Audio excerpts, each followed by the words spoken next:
అందరికీ నమస్కారం అండి. తెలంగాణ రాష్ట్ర ప్రభుత్వ ఉద్యోగులకు కొత్త పిఆర్సీ అయితే వచ్చేసింది. నివేదిక అయితే రెడీ అయ్యిందండి. పే స్కేల్స్పై ముందడుగు అయితే పడింది. So as soon as possible కొత్త పిఆర్సీ ఇచ్చేందుకు ప్రభుత్వం కసరత్తు అయితే చేసింది. దీనికి సంబంధించి పూర్తి వివరాలు అయితే రావడం జరిగింది. సో ముందుగా కొత్త పిఆర్సీ కొత్త పే స్కేల్స్ రావాలని కోరుకునే ప్రతి ఒక్క ఉద్యోగి కూడా వీడియోని ఒక లైక్ చేసి మీ తోటి ఉద్యోగ మిత్రులకు వీడియోని అయితే షేర్ చేయండి. ఛానల్ని ఫస్ట్ టైం కనుక విజిట్ చేసినట్లయితే తప్పనిసరిగా సబ్స్క్రైబ్ చేసుకుని పక్కన ఉండే బెల్ సింబల్ని యాక్టివేట్ చేసుకోండి. ప్రభుత్వ ఉద్యోగులకు good news. PRC employees health స్కీమ్పై కీలక ముందడుగైతే పడింది. అధికారంలోకి వచ్చిన కాంగ్రెస్ ప్రభుత్వం ప్రభుత్వ ఉద్యోగులను పరిష్కరించడంతో పాటుగా సమస్యలను పరిష్కరించడంతో పాటు తీవ్ర అవస్థలు ఎదుర్కొంటున్నారు. కరువు భత్యం, రిటైర్మెంట్ బెనిఫిట్స్, వేతన సవరణ సంఘం, పెండింగ్ బిల్లులు వంటి సమస్యలపై ఈసారి కీలక ముందడుగైతే పడింది. హైదరాబాద్లోని సచివాలయంలో శుక్రవారం ప్రభుత్వ ప్రధాన కార్యదర్శితో జరిగిన జాయింట్ స్టాఫ్ కౌన్సిల్ సమావేశంలో ప్రభుత్వ ఉద్యోగులతో చర్చ జరిగింది. ఈ సందర్భంగా ప్రభుత్వ ప్రధాన కార్యదర్శి ఇచ్చిన ముఖ్య హామీలు అయితే తెలుసుకుందాం. ఉద్యోగుల ఆరోగ్య పథకానికి సంబంధించి జూన్ 2వ తేదీ నుంచి అమలు చేస్తామని ప్రభుత్వ ప్రధాన కార్యదర్శి హామీ ఇచ్చారు.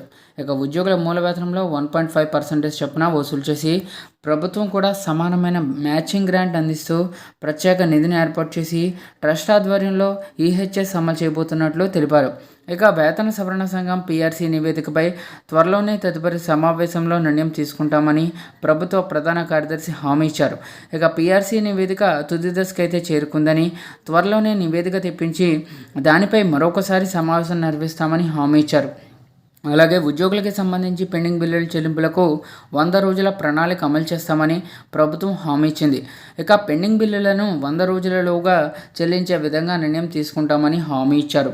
ఇక 2003 డిఎస్సి ఉపాధ్యాయులకు పాత పెన్షన్పై చర్చలు జరిగాయి.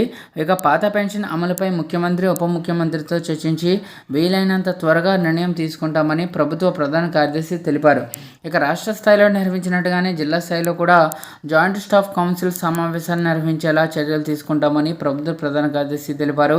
విద్యాబుద్ధులు నేర్పిస్తున్న ఉపాధ్యాయ సంఘాలతో ప్రత్యేక సమావేశం ఏర్పాటు చేయాలని విద్యాశాఖ కార్యదర్శికి సూచించినట్లు సీఎస్ వెల్లడించారు. ఏకీకృత సర్వీస్ రూల్స్ అమలుపై సాధ్యాసాధ్యాలను పరిశీలించాలని విద్యాశాఖ కార్యదర్శి సూచనిచ్చారు. అలాగే కేంద్ర ప్రభుత్వ సంస్థలో పనిచేస్తున్న ఉద్యోగులను కూడా స్పౌజ్ కేటగిరీలో పరిగణించేలా చర్యలు తీసుకుంటామని ప్రభుత్వ ప్రధాన కార్యదర్శి తెలిపారు. వారంలో 5 రోజుల పని విధానాన్ని కూడా పరిశీలనలోకి తీసుకుంటామని ప్రభుత్వ ప్రధాన కార్యదర్శి హామీ ఇవ్వడం విశేషం.